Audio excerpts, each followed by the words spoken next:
Hi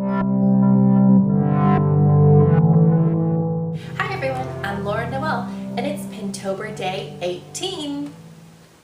It's Sweet Saturday, and today we are going to make a healthy option for chocolate. Today's pin is healthy 3-ingredient chocolate bars. And it's found on one of my absolute favorite sites, chocolatecoveredkatie.com. The healthy dessert blog.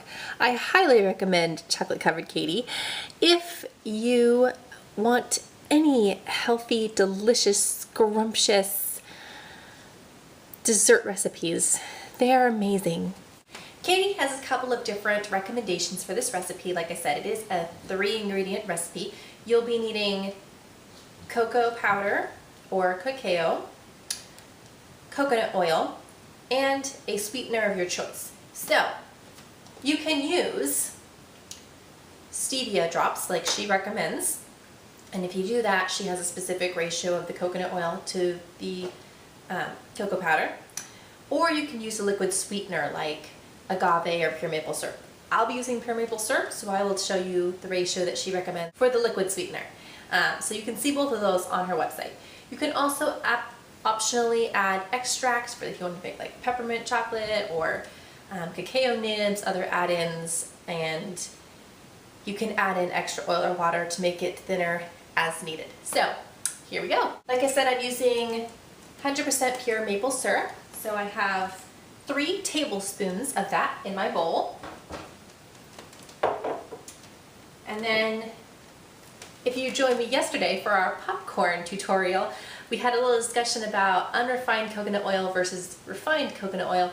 Her recipe, of course, calls for unrefined because it is the healthiest option, but it does taste a little bit coconut-y. So if you're like me and you don't like the taste of coconut, you can opt for refined coconut oil. You just don't get as many health benefits, and you do want to make sure that it's organic and as least amount of chemically processed as possible.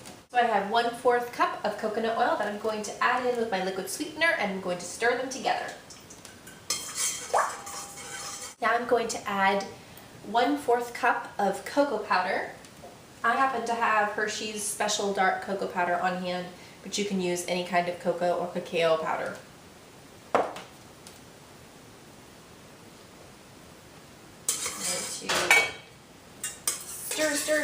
Stir. Now I lined my pan with parchment paper, and I'm going to dump my chocolate mixture onto the pan.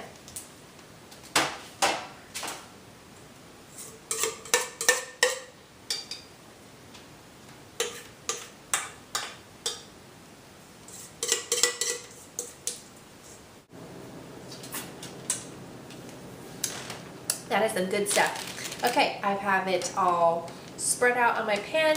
You can get as perfectionistic about this as you want. I don't really care. Then you're going to stick it in your freezer and you're going to let it harden. Once it's out of the freezer and it's hardened, we can cut it up, break it up. I like to just break it up into like chocolate bark type little pieces, and you'll store it in a container in the freezer.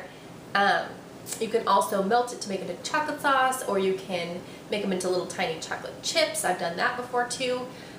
There's so many options, so we'll wait till that's done and we'll see what they look like when they come out of the freezer. Okay, it is out of the freezer. It's super hard, but see, I didn't really do mine very thick, so I'm just gonna break mine up into little bark pieces just so I can nibble on. If you make them a little bit thicker, you can cut them into bars and squares, and they're just really good. So here goes the taste test.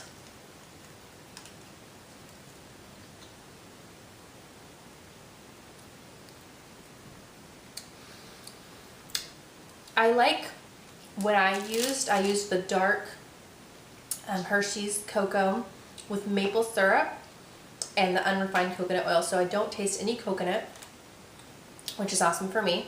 And I can taste the maple syrup, and I can also taste the dark chocolate. So for me, That is really delicious. I really like that. So the cool thing about this recipe is that you get to pick if you like milk chocolate or dark chocolate, and then what kind of sweetener you like, and if you want the coconut or not. So you can completely customize it to exactly how you want your chocolate to taste.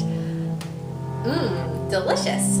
So thanks so much for watching today, and we'll see you tomorrow. Bye. And I've got my large bowl